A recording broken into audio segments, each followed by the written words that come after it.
நான் கூட சின்ன எலி தான் நினச்சேன். You know how big the rat is அப்படின்னு சொன்ன கணவன் கிட்ட மனைவி சொல்கிறாங்க, அது எலி இல்லைங்க, அது பெருச்சாலி அப்படின்ட்டு இருக்காங்க. ஏதோ ஒன்று, எல்லாம் எலியோட ஃபேமிலி தானே அப்படின்னு சொல்கிற நபர்களும் இங்கே இருக்காங்க. தனக்கு எதிரில் இருக்கிறவங்களோட உருவத்தை வச்சோ இல்லை வீரத்தை வச்சோ தான் நமக்கு தைரியம் வருது அப்படின்னா அதுக்கு பேர் தைரியம் இல்லைங்க. தனக்கு எதிரில் இருக்கிறது யாராக இருந்தா என்ன, இல்லை எதுவாக இருந்தா என்ன, அந்த நிலையை நம்மளால் சமாளிச்சிட முடியும் அப்படிங்கிற நம்பிக்கை தான் தைரியம். அதே மாதிரி ஒரு சிற்றரசன் தனக்கு எதிரில் இருந்த ஒரு அசாதாரணமான சூழ்நிலையை தன்னோட தைரியத்தை வச்சு எப்படி சமாளித்தார் அப்படிங்கிற சம்பவத்தை விளக்கும் ஒரு பாடல் புறநானூற்றில் இடம்பெற்றுள்ளது. அந்த பாடலை அடிப்படையாக கொண்டு திரு நா. பார்த்தசாரதி அவர்கள் எழுதிய ஒரு சிறுகதை.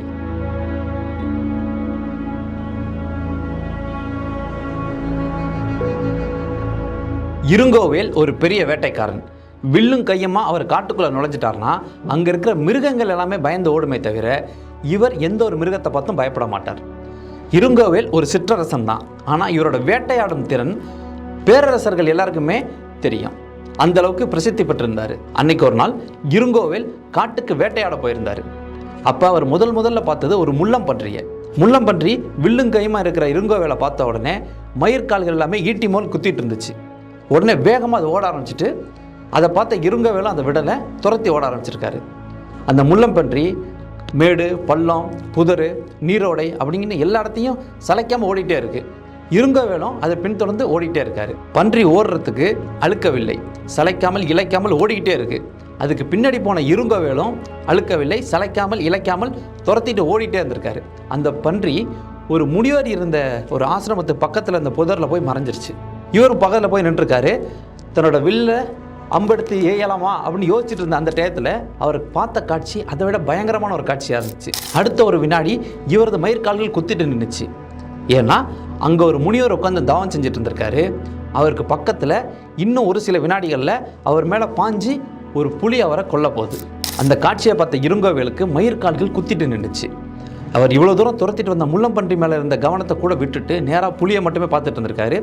அவரோட வில்லையும் அம்பை எடுத்து நான் தொடுத்து விடலாம் அப்படின்னா அதுக்கு கூட கை வர மாட்டாங்குது. ஏன்னா அந்தளவுக்கு நடுக்கத்தில் இருக்கார். ஆனால் அங்கே உட்காந்துருந்த முனிவரோ அவர் முழுவதும் மௌன நிலையில் இருந்திருக்காரே தவிர அங்கே புலி வருது, அவரை வேகமாக இன்னும் இப்போ அடித்து சாப்பிட போகுது அப்படிங்கிறத பற்றியெல்லாம் அவர் யோசிக்கவே இல்லை. ஏன்னா அவரோட முழு கவனமும் தியானத்தில் தான் இருந்துச்சு. இருங்கோவேல் இன்னும் கொஞ்ச நேரம் தாமதிச்சா கூட புலி கண்டிப்பாக அந்த முனிவரை அடித்து கொண்டுடும். அப்போ முனிவர் மேலே இவருக்கு இரக்கம் வந்துச்சு. முள்ளம்பன்றியை மொத்தமாக மறந்துட்டார். வில் எடுத்து நேராக அந்த புலி மேலே எய்திருக்கார். அம்பு போய் நேராக புலி மேலே பட்டுருக்கு. புலியோட கவனம் இருங்கோவேல் மேலே திரும்பியிருக்கு. அந்த அம்பு பட்டதனோட வலி அந்த காடி கிடுகிடுக்கும்படி போன்னு உரிமை இருக்கு. அந்த சத்தம் கேட்ட முனிவரும் தவம் கலைஞ்சிருக்கு. இப்போ அந்த புலி தன்னோட புது எதிரி மேலே பாய ஆரம்பிச்சிருக்கு. முனிவர் கண்ணு விழிச்சவர் பார்த்துருக்காரு. நிலைமையை ஒரு மாதிரி சமாளிச்சுக்கிட்டு நம்மளை தாக்க வந்த புலி தான் அது அப்படின்னு முனிவர் உணர்ந்துக்கிட்டாரு. அந்த புலி நேராக இவர்கிட்ட வந்திருக்கு. வந்து இவர் அம்பும் கையமாக இருந்ததுக்கு ஓங்கி அதோட நகைக்கண்களால் ஒரு அடி அடிச்சிருக்கு. அப்போ கையில் இருந்த வேல் ஒரு பக்கம் போயிடுச்சு. அம்புகள் அம்பரா தூணி எல்லாமே வெவ்வேறு மூளைக்கு போயிடுச்சு. வில் அம்பு தவிர அவர்கிட்ட வேற எந்த ஆயுதமும் இல்லை அப்படிங்கிறது அப்போ தான் அவருக்கு நினைவுக்கு வந்திருக்கு. நிராயுத பாணியாக நின்ன இருங்கோவேலுக்கு முன்னாடி இருந்த புலி நேராக அவரை நோக்கி பாய ஆரம்பிச்சிருக்கு. அதோட கூரிய நகங்கள் அவரோட மார்பு பக்கம் வந்துட்டு இருந்திருக்கு. இருந்தாலும் அந்த நேரத்தில் இருங்கோவேல் பயப்படலை. அது நேராக பாயும் போது கீழே குனிஞ்சிட்டாரு. இப்போ புலிக்கும் இருங்கோவேலுக்கு நடுவில் முடிஞ்ச வரைக்கும் அவாய்ட் பண்ணிட்டே போயிருந்திருக்காரு. இருந்தாலும் ஒரு சில இடங்களில் புலிக்கும் இவருக்கும் ஒரு கைகலப்பு நடந்திருக்கு. முடிஞ்ச வரைக்கும் புலியோட கீறல்கள் இவர் மேலே ஏகப்பட்ட இடத்துல பட்டாலும் இவர் புலியோட தீரத்தோடய சண்டை போட்டிருக்காரு. ஒரு டயத்தில் புலி இவரை தூக்கி எறிஞ்சிருக்கு. விழுந்த இடத்துல அம்பரா துணியிலேருந்து விழுந்த 2 அம்புகள் தனித்தனியாக கடந்திருக்கு. இப்போ அந்த புலி நேராக இவரை நோக்கி வந்திருக்கு. இவர் 2 அம்பையும் கையில் எடுத்துட்டு அதோட மார்பு பக்கம் கரெக்டாக குத்திருக்காரு. குத்துன உடனே புலி அந்த காடே அதிர்ற மாதிரி பயங்கரமான சத்தத்தோட கீழே விழுந்திருக்கு. இருந்தாலும் மறுபடியும் இவரை நோக்கி வந்திருக்கு. அப்போ அந்த புலியை இவர் இழுத்து ஒரு இடத்துல அடிச்சிருக்காரு. அந்த புலி ஈனசுரத்தில் விழுந்து இறந்துடுச்சு. இந்த நிகழ்ச்சியெல்லாம் ஒரு கனவு மாதிரி பார்த்துட்டு இருந்த அந்த முனிவர் இருங்கோவேலை ஆற தழுவிக்கிட்டாரு. அவனை பாராட்டி நன்றி தெரிவிச்சிருக்காரு. அவனோட வீரத்தை வாய் ஓயாமல் புகழ்ந்துக்கிட்டே இருந்திருக்காரு. அவரோட பெயர் தபங்க முனிவர் அப்படின்னும் அவர் அந்த ஆசிரமத்திலையும் அந்த காட்டிலையும் சில காலமாக தவம் செஞ்சு வர்றதாகவும் சொன்னார்.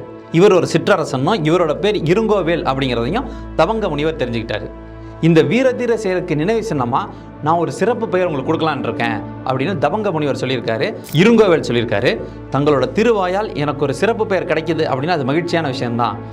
என்னோட நல்வினை அதுக்கு இடம் கொடுத்துச்சுன்னா அந்த பேரை வாங்கிக்கிறதுக்கு பெரும்பாக்கியம் நான் அடைஞ்சவன் முனிவரே அப்படின்னு பணிவோட சொல்லியிருக்காரு. தபங்க முனிவர் சொல்லியிருக்காரு, புலிக்கடிமால் அப்படிங்கிற சிறப்பு பேரை என்னோட நன்றிக்கு அறிகுறியா உங்களுக்கு நான் கொடுக்குறேன் அப்படின்ட்டு இருக்காரு. இருங்கோவேல் சொல்றாரு, நீங்க எனக்கு மட்டுமே சிறப்பு பேர் கொடுக்குறீங்க, என்னோட புகழை மட்டுமே பேசிட்டு இருக்கீங்க, ஆனா என் வீரத்துக்கோ எதுக்குமோ கொஞ்சம் கூட குறையாதது அந்த புலி. அந்த புலியை பற்றி நீங்கள் கொஞ்சம் கூட புகழ்ந்து பாடலையே, இல்லை புகழ்ந்து பேசலையே அப்படின்னு இருங்கோவேல் சொன்னதுக்கு தபங்க முனிவர் சொல்லியிருக்காரு, அப்பா இருங்கோவேல், அது வெறும் புலி, நீ ஒரு வீரப்புலி அப்படின்னாராம். இருங்கோவேல் அவரை பணிவோடு வணங்கியிருக்காரு. தபங்க முனிவர் அவருக்கு ஆசி கூறி அனுப்பி வச்சிருக்காரு. இந்த கதையில் வர்ற அந்த சிற்றரசன் அந்த புலியை கொன்னது 2 அம்பால கிடையாது, தன்னோட தைரியத்தால். அதே மாதிரி நமக்கும் அந்த புலி மாதிரியான பல பிரச்சனைகள் நேரில் வந்து நிற்கும். அந்த பிரச்சனையை பார்த்து நம்ம பயந்துட்டோம் அப்படின்னா அப்போவே நாம் பாதி தோத்துட்டோம். இல்லை, அந்த பிரச்சனையை தைரியத்தால் சமாளிச்சிடலாம் அப்படிங்கிற நம்பிக்கை நமக்கு வந்துருச்சு அப்படின்னாலே போதும், அந்த பிரச்சனையை நம்ம பாதி ஜெயிச்சிட்டோம். ஒரு நபர் சொன்னார், எனக்கு என்ன பண்ணாலும் தைரியமே வரமாட்டேங்குதுப்பா, ஏதாவது ஒரு பிரச்சனை வந்துச்சுன்னா அந்த இடத்துலேருந்து அப்படியே நான் விலகி போயிடுறேனே தவிர அது என்னன்னு கூட நான் காதில் வாங்கிக்க மாட்டேங்கிறேன் அப்படின்னாரு. நான் கேட்டேன், சார் நீங்கள் ஆஃபீஸுக்கு 2 வீலரில் போவீங்களா அப்படின்னு. ஆமாம், அதில் தான் போகிறேன். ஓகே, நீங்கள் போகும்போது உங்களுக்கு ஏத்தாப்புல யாராவது வந்து மோதிட்டாங்கன்னு என்ன பண்ணுவீங்க? இல்லை, நான் வளைச்சிட்டு போயிடுவேன். இப்போ போகிற இடத்துல உங்களுக்கு வேறு ஏதாவது ஸ்பீட் பிரேக்கரோ ஏதோ ஒரு பிரச்சனை வந்து என்ன பண்ணுவீங்க? பிரேக்கை பிடிச்சி நான் போயிடுவேன். இப்போ நீங்கள் எப்படி போகிறீங்க? உங்களால் வண்டி ஓட்டிட முடியும், விபத்துக்கள் ஏதும் வந்தால் அதை தவிர்த்துட்டு போயிட முடியும் அப்படிங்கிற நம்பிக்கை உங்கள் மேலே நீங்கள் வச்சதுனால உங்களுக்கு தைரியம் வந்துச்சு, நீங்கள் வண்டி எடுத்துகிட்டு உங்கள் அலுவலகத்துக்கு போயிட்டு வந்துட்டுருக்கீங்க. அதே மாதிரி தான் சார் எல்லாமே. உங்களை நீங்கள் முழுசாக நம்பிட்டீங்க அப்படின்னா போதும், உங்களுக்கு தைரியம் தானாகவே வந்துடும், எந்த ஒரு பிரச்சனையும் உங்களால் சமாளிச்சிட முடியும் அப்படின்னு சொன்னேன். அவர் புரிஞ்ச மாதிரி தலையாட்டிட்டு போனார். அடிமையின் உடம்பில் ரத்தம் எதற்கு, தினம் அச்சப்படும் கோழைக்கு இல்லம் எதற்கு, கொடுமையை கண்டு கண்டு பயம் எதற்கு, நீ கொண்டு வந்ததென்னடா மீசை முறுக்கு அப்படின்னு எம்ஜிஆர் அவர்கள் நடித்த ஒரு பாடல் காட்சி பார்த்துருக்கேன். அதனால் எந்த ஒரு காரியத்தை செய்கிறதுக்கும் தைரியம் அப்படிங்கிறது ரொம்ப முக்கியம். தைரியம் மிகுந்த நபர்களுக்கோ இல்லை தைரியம் தேவைப்படும் நபர்களுக்கோ இந்த வீடியோ நீங்கள் ஷேர் பண்ணுங்கள். தைரியத்தை பற்றி உங்களோட கருத்து என்ன அப்படிங்கிறத கீழே கமெண்ட்டில் பதிவிடுங்க. மேலும் இது போன்ற பல கதைகளை கேட்க மறக்காமல் நம்ம சேனலை சப்ஸ்கிரைப் பண்ணிவிடுங்க. மீண்டும் ஒரு கதையுடன் சந்திப்போம்.